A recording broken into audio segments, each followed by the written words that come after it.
you probably, when you first came to the subject, had who knows how many questions. Where's the edge? Oh, how Right. could they be lying? Why are they lying? All these questions that come to your mind are certainly going to come to your friends and family and everyone on your Facebook timeline's mind. So you better be prepared to answer them.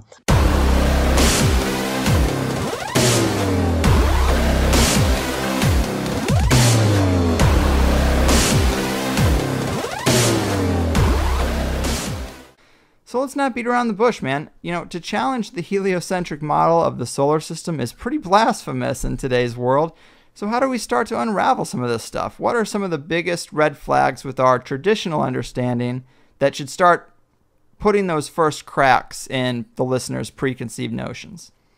Sure. Well, just our common sense everyday perception of the Earth, it is flat as far as we can tell. It is motionless as far as we can tell. And everything in the sky is revolving around us as far as we can tell.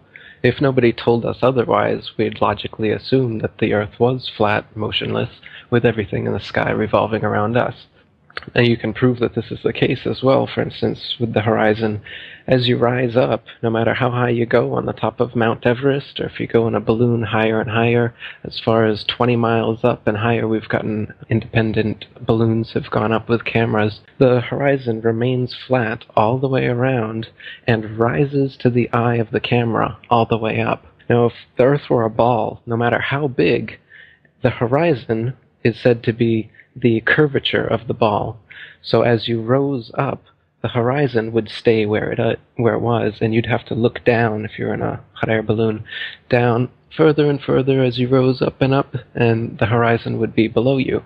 But in fact, as high as any non-NASA, RASA, or other Freemasonic space agency has ever shown us, as far as any independent camera has ever gone up with an independent rocket or balloon, as far as 20 miles up, totally flat and rises to the eye of the observer. So that's one proof. Of course, you can measure curvature if it actually existed. They say the ball Earth is 25,000 miles in circumference, and using spherical trigonometry, it figures out to 8 inches of curvature per mile squared. The mile is squared, so for 2 miles, it would be 2 times 2, 4 times 8 inches, 32 inches. And for the third mile, it's 3 squared, which is 3 times 3, 9 times 8 is 72. So you're going 8, 32, 72, 128 inches, and so on. And this is the kind of curvature that would exist on a ball. And specifically on a ball 25,000 miles in circumference, as they say it is.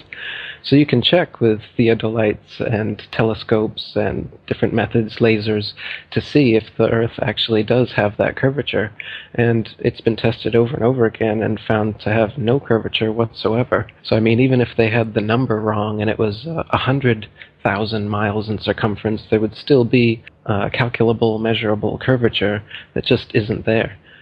The only place curvature exists is in NASA photos and videos, and those can be proven to be CGI fakes, and the early ones were literally taken through a round window to make the Earth appear round. And that's it. It's just photo trickery and brainwashing that's got the world thinking that we're on a ball spinning around the sun with a magical force called gravity holding us on the underside of this spinning ball. It's all just brainwashing that we've received. It's pseudoscience accepted as legit science, but real science has confirmed geocentricity in the flat Earth for thousands of years. The flat Earth was known to ancient cultures all over the world for thousands of years, and it's actually a relatively recent phenomenon that people have been believing we're on a big ball spinning around the sun. Pythagoras first came up with it about 2,500 years ago. He's also often considered the first Freemason, and it didn't go anywhere much from there until 2,000 years later. Copernicus picked up where he left off, another Jesuit Freemason, and he really picked things up, and Kepler and Galileo and Newton, and now Einstein and NASA, Sagan and Neil deGrasse Tyson, all these people, they're all part of this Freemasonic club that is building a pseudo-scientific worldview to indoctrinate the slave class. Yeah, right. I think you make a lot of great points, man, and I think the curvature argument is pretty damn strong. And I pulled this off your website in the comments section because, to your credit, you spend a lot of time writing thorough answers to questions and responses to critics, and that's where a lot of my questions got answered. And so here's a little more detail about the curvature argument from your site. It seems like lighthouses are one great example. This first one you have is the Isle of Wight Lighthouse in England. It's 180 feet high and can be seen up to 42 miles away, a distance at which modern astronomers say the light should fall 996 feet below the line of sight. Why can you still see it? And then you have several other good examples in the lighthouse department, but another one worth mentioning that people be familiar with is the Statue of Liberty. It stands 326 feet above sea level, and on a clear day can be seen as far as 60 miles away. Now, if the Earth was a globe at the dimensions that they give us, that would put Lady Liberty at an impossible 2,074 feet below the horizon. These examples seem hard to rectify unless there's some obvious answer that I'm missing, but I would say this is a pretty compelling thread of evidence, my man. Yeah, the distance at which the light from lighthouses can be seen at sea is just way too far for the Earth to be a ball 25,000 miles in circumference. Another great example is the Notre Dame Antwerp spire, standing 403 feet high from the foot of the tower, with Strasbourg measuring 468 feet above sea level. And so with the aid of a telescope, ships can be seen on the horizon, and captains declare they can see the spire from an amazing 150 miles away. If the Earth were a globe, however, at that distance, the spire should be an entire mile, 5,280 feet below the horizon. Another one is just the natural physics of water. It's the natural physics of water to find and remain at level. If water is dammed up and then released, it will flow out in all directions until it becomes level again. But on a spinning ball Earth, we would have to have oceans that were hundreds of miles of curved water. And this is impossible. I mean, they can't show you any example of this happening, but they claim this is what's happening on the Earth. Water always finds its level, whether it's in a glass, whether it's in a bathtub, whether it's in a swimming pool, whether it's in a lake, whether it's an ocean. Water is always level. That's why we use water as a leveling tool. Nowadays we have lasers, so you can check again, and the laser will level out over the water. The horizon is always flat.